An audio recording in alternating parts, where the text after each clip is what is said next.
Alofa lava, this is Pacific Waves from RNZ Pacific. I'm Susana Suisuiki. Coming up, unpacking the billion-dollar climate deal from COP29. Also, we will continue as a party that protects human rights to keep on fighting and fighting and fighting. Samoa's former Prime Minister says there's still more work to be done on the recently passed bill. And later,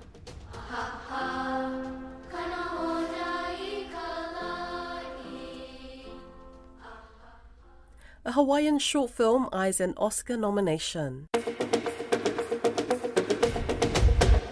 With the UN climate conference wrapped up, Pacific negotiators are feeling let down by the annual $300 billion climate finance deal made in Azerbaijan during the weekend. The money is due by 2035 and there is a broader goal of reaching $1.3 trillion, but most of that would come from private sources. Senior Policy Advisor at the Pacific Island Climate Action Network, Sindra Sharma, told Caleb Fotheringham she was disappointed by the deal, which is meant to support developing countries with climate action. We were looking for a provision goal of $900 billion, and provision would be public grant-based finance, highly concessional finance, but that public core finance. So $300 billion is well under that, but it's even more complicated because the goal we have, the language around it is quite particular. So it's by 2035. So it really misses the urgency of delivering each year that $300 billion. And then it gets even worse because as you go through the goal formation text, it includes flows from developing countries. So that's even lower when you think about it. And when you adjust it for inflation, so if the $100 billion was decided in 2009, and then it sort of came into operation from 2010, and just adjusted from inflation from 2010, then looking forward to projected inflation to 2035, then the number is not much changed. But because we're contributing as well, it's even less money. That's problematic because under the Convention and Paris Agreement, the obligation is really clear to what developed countries need to provide. And the other thing that we see in the text, which is missing, is a link back to the convention. So for us, we're trying to understand what the sort of legal implications of that are. And also that when the text was gavelled through on that early Sunday morning, there were a bunch of countries, developing countries, that actually objected to the adoption of the text, but after it was gavelled. And we're wondering what the implications of that would be as well. Okay, a little bit to talk about there. Before we go into the rest of it, I also want to talk about the wording around the figure amount, because I have heard 1.3 trillion be used as well, and then 300 billion. There's a bit of confusion there for me, and I'm sure many others, what that is. Are you happy to tell me what's the breakdown there, and if it's 1.3 trillion or 300 billion? So the wording of the text, as it starts with the 1.3 trillion, that is a collective goal. So again, that is all countries, so developed and developing inclusive, which is, again, back to that point of developed countries not meeting their obligation. And at least for small island states, and actually overarchingly during this negotiation process, which wasn't a negotiation process, it was repeatedly stated by developing countries that the 1.3 trillion was going to be mobilization and provision from developed countries to developing countries. It's also not decisive language. So this comes before the goal formation, and it's calls on electors to work together to enable that scaling up. And it's by 2035 as well. So it's, again, missing that point of urgency of delivering a significant amount where the 1.3 trillion would have been divided into that provision, the public grant base too, and then the mobilization, which would leverage the public grant base to get to the 1.3 trillion. So it's missing that kind of distinction. And at the same time, it would include us contributing towards that 1.3 trillion. Would you say that this deal is better than nothing, or do you think it would have been better for the Pacific to walk away with no deal and made a bit of a point? I've been struggling with this question. I think I'm still processing it because I've come into this new treaty process where we're having similar conversations around finance for plastics pollution.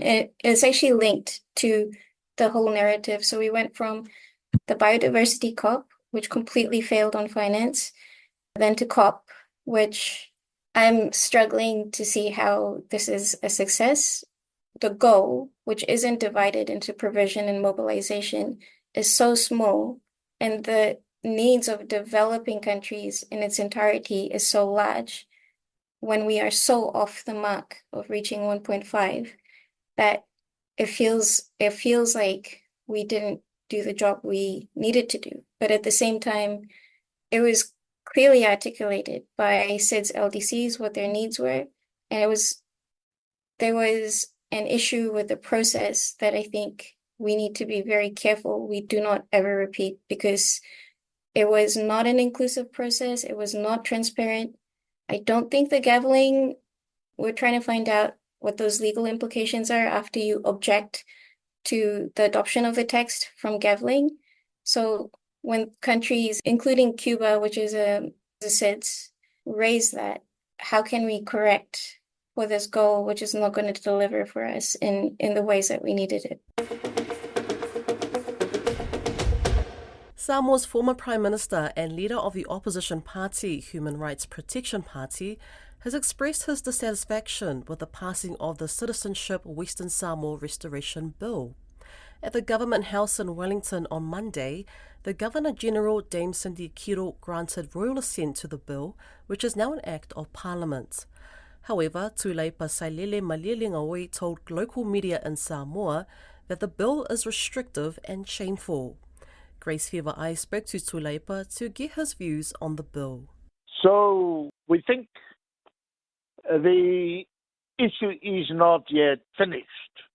So with these thoughts, we will continue as a party in Samoa that protects human rights to keep on fighting and fighting and fighting until we get the full justice reinstated to our people. Tūleipa, what are your thoughts on Christopher Luxon, the New Zealand Prime Minister, who said that there were also considerations about how it would affect the Samoa's population? Christopher Luxon also said that they wanted to be reassured that the eligibility would be very tightly held by those that were impacted by the 1982 legislation. What are your thoughts on that? The only reason why some of our people like to take on the New Zealand citizenship is to ensure that freedom of travel to New Zealand is ensured, to attend a lot of our cultural events which require the presence of the elderly members of the family, extended family, that are chiefs who understand the role and the functions of the family at this time of events when they take place in New Zealand. When you were in government, you had the opportunity as the Prime Minister then, to support this bill. And also when you were, Finance Minister under Va'ai's leadership, when this bill came to light, what comments do you have to say around that? I have been attacked as the person who signed the protocol. I must now restate that I was never in New Zealand at the time you, Va'ai, signed it, despite our opposition. This is a clear message to all of those who still try to misinterpret what happened in 1982. But in 1982, I have great sympathy for Honorable Va'ai, for the simple reason it was a time that our government was most stable. There was a change of government 4 times during the year. 4 times. 4 administrations, 4 prime ministers. So if I was overtaken by the skills of a seasoned politician like Muldoon, I cannot blame our leader. He was new to the job, and he was also under great pressure with the instability of our government. And besides that, he understood very little English to be able to talk back to Muldoon at the same level of fluency. So with these comments, I hope I have satisfied the request to talk again about the decision by Parliament on the citizenship issue. A Hawaiian short film is gaining international recognition and accolades, making it a strong contender for an Oscar nomination. Titled The Queen's Flowers, the film is set in 1915 and follows an indigenous Hawaiian girl, Emma, who embarks on a heartfelt quest to create a special gift for Queen Liliuokalani, Hawaii's last reigning monarch. I caught up with the film's director, Kiara Lenaala Lacey, to talk more about The Queen's Flowers. Aloha, mahalo for having me today. The Queen's Flowers is a magical take on a true story. It is an animation for keiki that we created, so for children. And it is a way to approach our history as Kanaka Maoli, as Native Hawaiians, in a new way. And I'm excited to get this little film out into the world. Take me back to the beginning. How did the idea come about to get this project off the ground? This film was actually gifted to me as an idea. It was the producer of the film, Connie Salcido Trejo. She approached me after I had finished my first feature documentary called Out of State. It was a film that chronicled the experience of Native Hawaiian men in the prison system in the United States. It was a very serious film. And for some reason, she connected with the work and thought we should make a film together. And she had this idea based on a story that her kumuhula, her hula teacher, had told her dance class. She had shared while she was teaching them a song that one day they had found out that their tutu, or their grandmother, had lived at this and went to the school next door to where the queen, the last remaining monarch of the nation of Hawaii, Queen Liliuokalani, had lived out the sunset years of her life. And when they found out that Tutu Emma lived next door to the queen, they asked her, they said, "Did you ever meet the queen?" And Tutu looked at everybody and she said, "I used to steal her flowers." And obviously we don't advocate stealing of any form or stealing from our wonderful monarchy, but it was the start of a conversation about this like beautiful relationship between these young women and the queen who lived next door. And you know, when a queen comes to your house, or any invited guest, or any person of prominence or person you love, when there's an important event, what do you do as Hawaiians? We gift you a lei. And so this idea of these girls diving into the queen's gardens and stealing the flowers, it was all meant to, in fun, provide the queen back with a gesture of love. And on their campus, they had no flowers, so there was nowhere to go, but the queen herself was a gifted gardener, gifted in so many ways.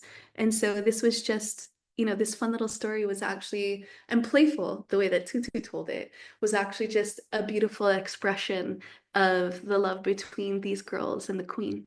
Absolutely. And I loved how the film explores the Hawaiian spirit and pretty much, I guess, not introduce, but it showcases the culture and essence of Hawaii itself. So although the film doesn't explicitly go into great detail as to how Hawaii was annexed, Queen Liliuokalani, apologies for the pronunciation, she's still very much a central figure in the short piece. Why do you think the Queen still captures the hearts and the minds of Hawaiian people? How would you describe her legacy? We as Hawaiians are beneficiaries of the foresight and the generosity of our monarchy in so many ways. And I can say that of myself specifically. And the Queen had a vision looking at, you know, a point in time where there had been so much loss. There had been a drastic, like, almost Armageddon type loss of population, in the matter of like less than 100 years. We go from over 1 million people to substantively less due to disease and a variety of other factors. And when this coup happened to dismantle and remove her from her throne, it was the choices that were made were choices of survival. And every choice was made not for the self, but for the collective, for this idea of the lahui, for us as a community, as Hawaiians, as our survival. And every choice she has made, and every choice that, that she made afterwards, was always about thinking about others. She created a trust that was dedicated to the support of children and for our community. She formed a bank for women, because at the time, women didn't have the opportunity to manage their own finances. There were just so many things that she did in devotion to community, even down to the little girls that we talk about at the school. She would go there regularly to help teach them to sing. And she was a gifted musician. And so her legacy and the sacrifices that she made are still powerful for Hawaiians today. That's Pacific Waves for today.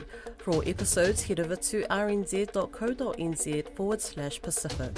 We're also on Spotify, Apple and iHeartRadio. From myself and the RNZ Pacific team, tō whā soifua.